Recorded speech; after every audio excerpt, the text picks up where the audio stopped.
So Arsenal versus Newcastle today, and the thing about this fixture is I have been hearing a lot of podcasters and everyone is talking about how you can't go very technical against Newcastle because they'll eat you alive.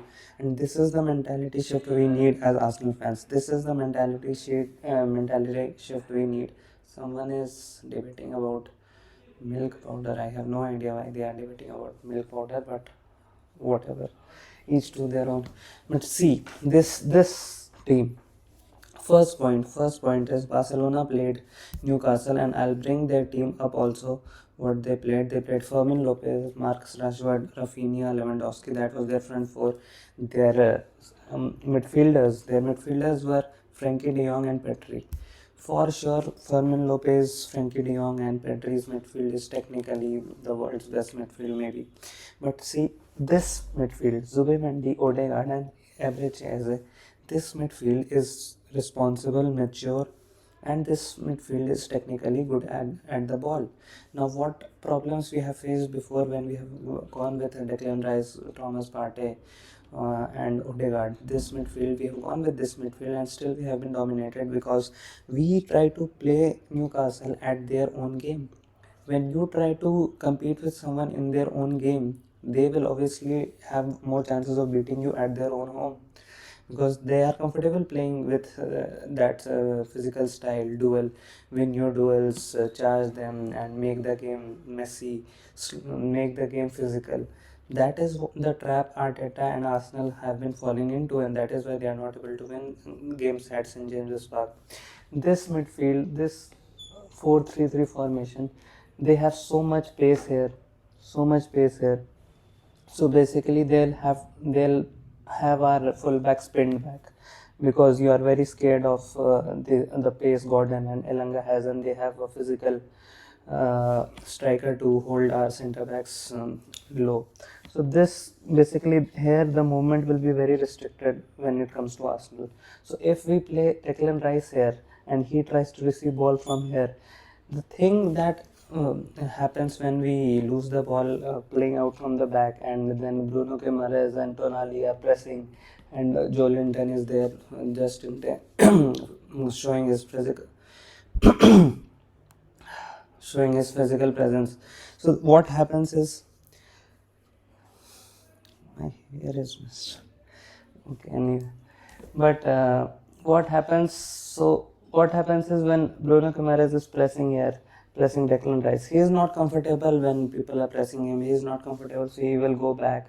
He will go this side, or he'll go back to Gabriel Magalhaes, and then we are stuck here in an endless loop where we don't have technically efficient players to play from the back and apply pressure and tackle the press that Newcastle applies. And what happens here is that we apply the press, they apply the press, and in the middle of the park there is no action other than the long balls, the physical interactions that Jolinton and Declan Rice will have, or their centre backs and the striker would have, or our striker and their centre backs would have. Those are all the interactions that are going on in the game. What we have to do is change the game. You like playing physical game, you like playing end-to-end game, you like playing the game where you hold the ball in central areas and allow this pace to hurt teams. Then what we will do is basically change the game. We'll tell you, okay, we'll play from the back. We will be comfortable when Zubimendi receives the ball here. He'll have two options all the time present, and he'll have the confidence that if I give them the ball, they'll not lose the ball just like that. That is the confidence we need to have. And what happens here? Two things happen when we play this triangle. And imagine if we form a partnership of this triangle. If this triangle shines, Arsenal are going to win a major trophy this season, no doubt.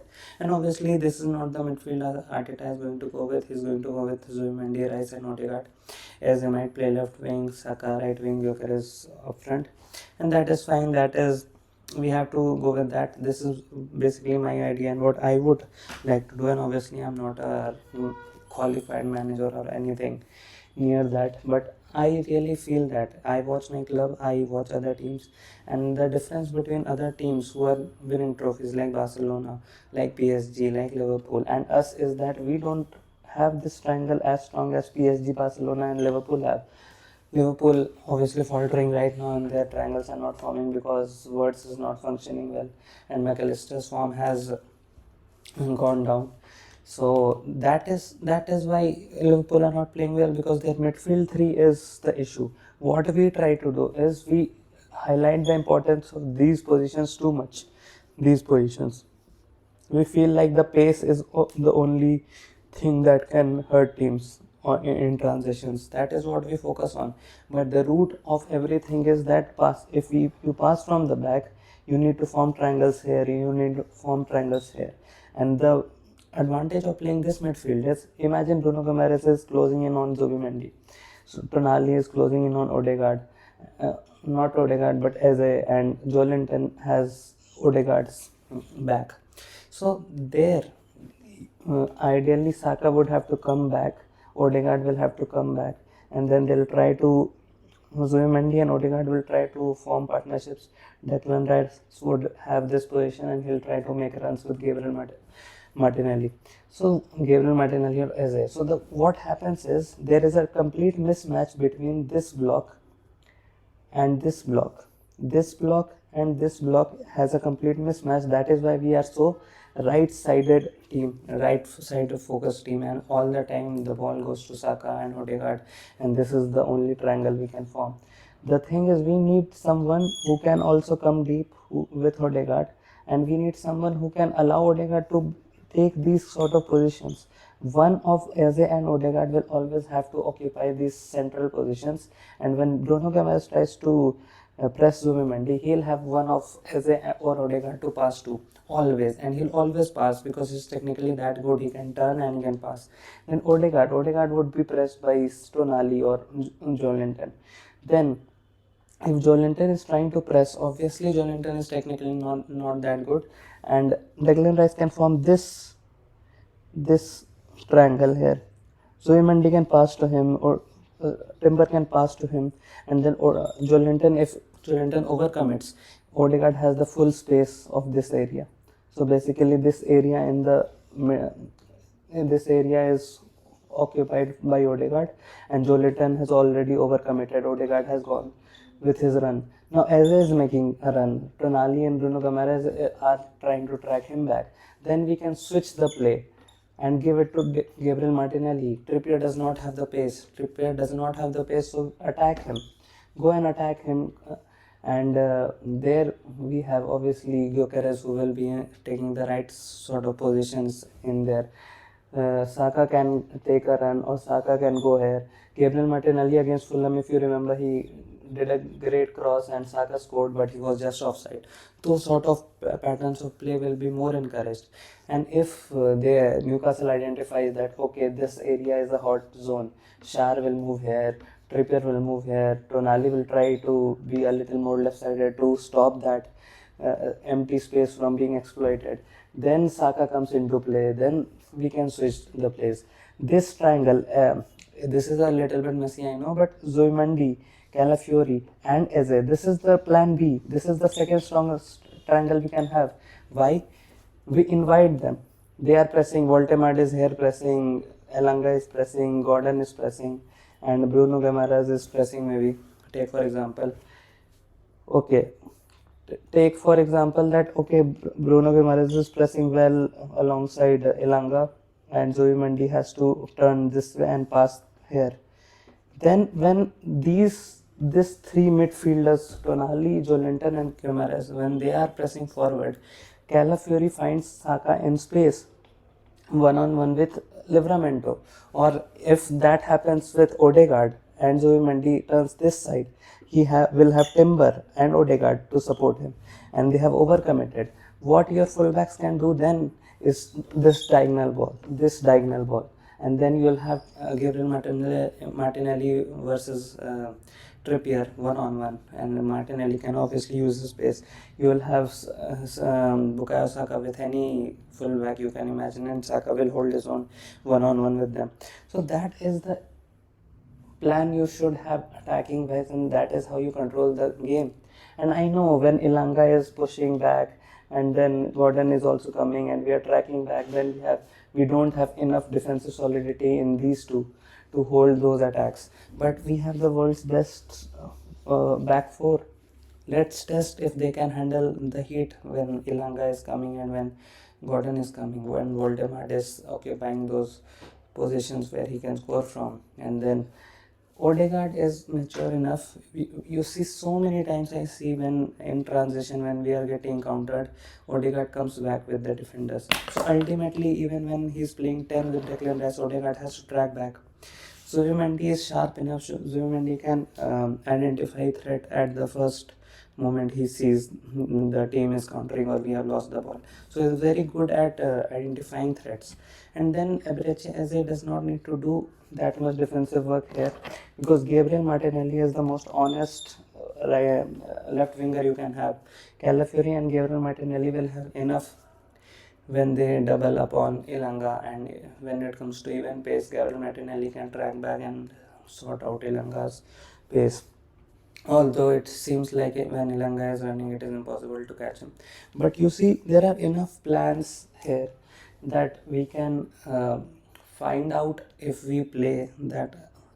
If we adapt to this style of play and we play like we want to, and we can in our own style and slow the game down. If we slow the game down with this team, the technical aspect of football, if we show out there at St. James, I think Newcastle overcommit bodies. They go over aggressive, they foul us, and they get frustrated. And the moment they get frustrated, that is where we can find find the key passes to this diagonal and this diagonal. When they commit to our players, and this is the fullback, this is Zubimendi, this is Eze, this is Odegaard, Eze a little bit more forward, Odegaard a little bit deep, and we are forming triangles like this. These triangles we are forming. We are slowly moving over ahead in the pitch, and they are getting a bit agitated. They are trying to press us. They are trying to press us, and everyone out of all these 7 players that we have who are trying to build a play, everyone is technically good at the ball. Calafiori, Gabriel Magalhaes, William Saliba, Julian Timber, Zubimendi, Eberechi and Odegaard. The more they press, the more space we have behind Newcastle's defense, who does not have that much space and that not space. So Tanburn, Shar, Trippier, these can fall out. Livramento has space and he can be a threat going forward as well. And Odegaard will have to make sure he tracks back well, and even Saka is used to tracking back well. He played he was the left back of Arsenal when he first came. So I have no doubts about Saka's defensive responsibility and how he deals with it. But when we form this triangle, we actually create our own threat and we create our own combinations that can unlock us. So when you talk about, what do you mean by taking the handbrake off? The handbrake is off when we unlock these patterns of play where we have the threat. We come to your town, we have the threat. You don't have the threat, we have the threat. And you will have to ponder upon how you control us, not that we have to give all our time in pondering and that what your threat is and what your challenges is. What something about Arteta, like the players say, I saw the average as a interview also right now, and he believed that, I'll say this again without doing. So what Eberechi as I told, here is messed up. So what Eberechi as I basically told is that he said Mikel Arteta tells you things about the game that you don't even think about, that you never thought about.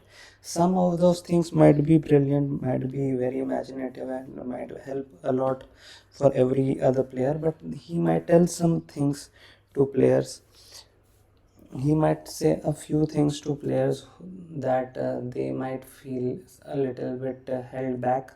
They might say that, oh, I did not think about this, I should be a little defensive here, or I should be scared of this player, like that.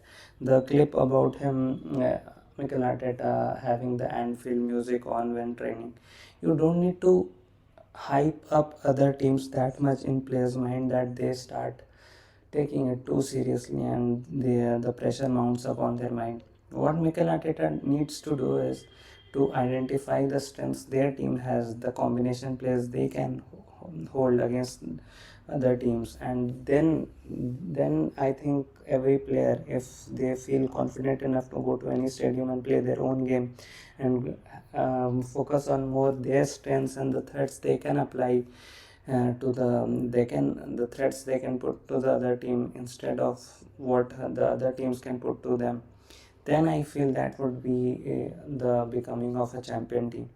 But right now I don't think so that we are truly transitioning to that.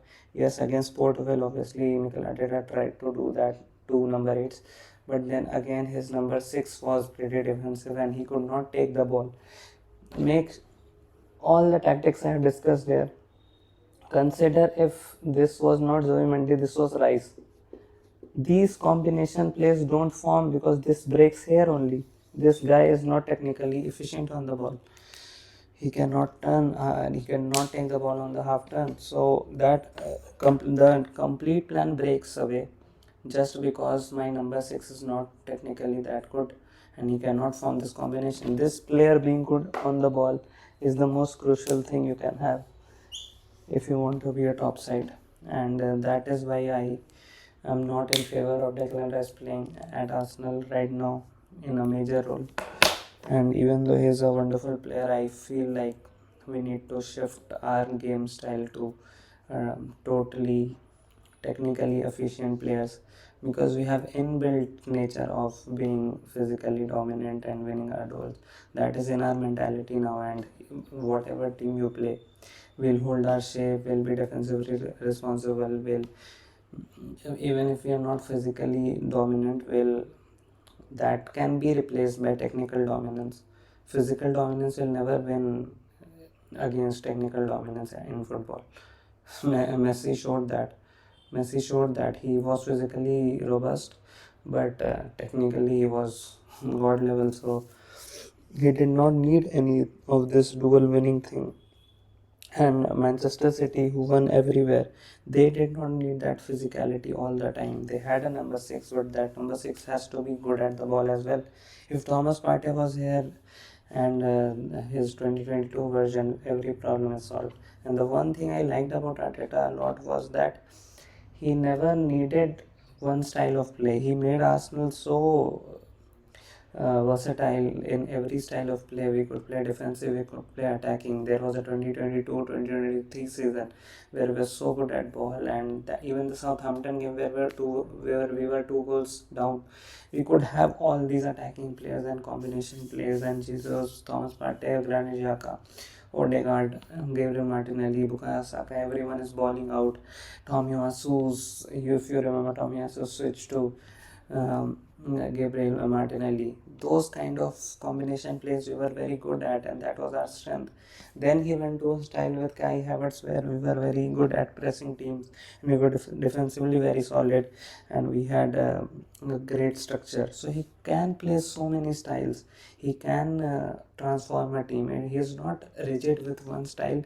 It's not like he does not know how to coach a team that plays combination football. He's from Spain, for God's sake. So obviously he can do that, but I feel like he is not very focused on defensive responsibilities right now and what other teams can do. And the moment he realizes what he can do with the tools he has been given right now, I feel that is when the handbrake will be off and Arsenal, nobody will be able to stop Arsenal until the Champions League semi-finals and final, where we will face other teams who also don't fear it, like PSG, Bayern Munich, and Barcelona, obviously. So these kind of teams, if we have to compete with them, we will need to take the handbrake off. And what taking handbrake off means is that You focus on your strengths, you find your combination plays, and you perfect the midfield triangle. You play Zubimendi, Abreu, and Odegaard, and you get the hold of the ball, and you don't give the ball to the opposition, and you play in the opposition half and pass it around, pass it around, and pass it around, and kill the teams.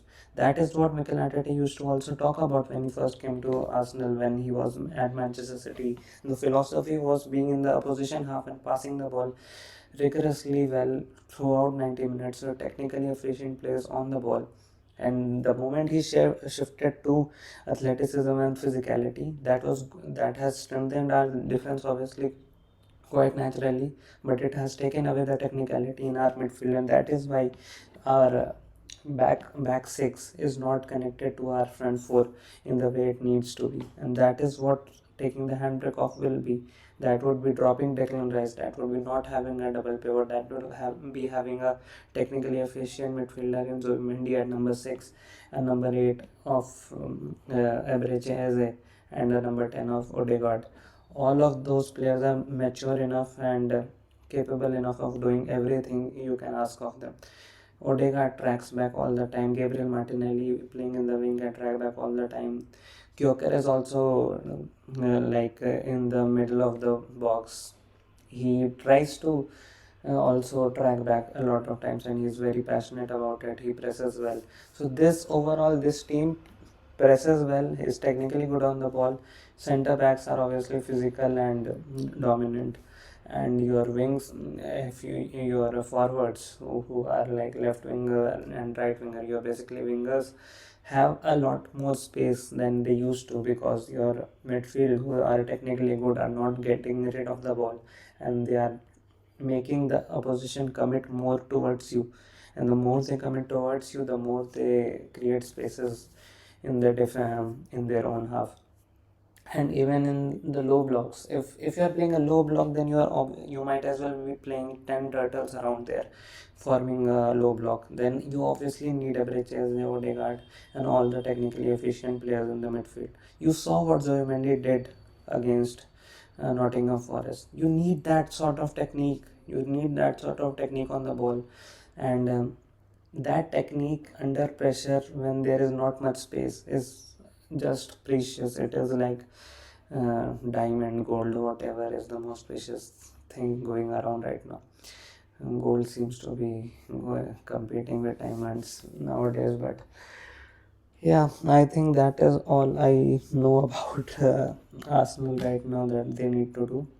And yeah, you tell me if you agree with it or not. Let's see what happens today. I'll be reacting to the lineup and I'll then react to the match, whatever happens. Let's hope for the best.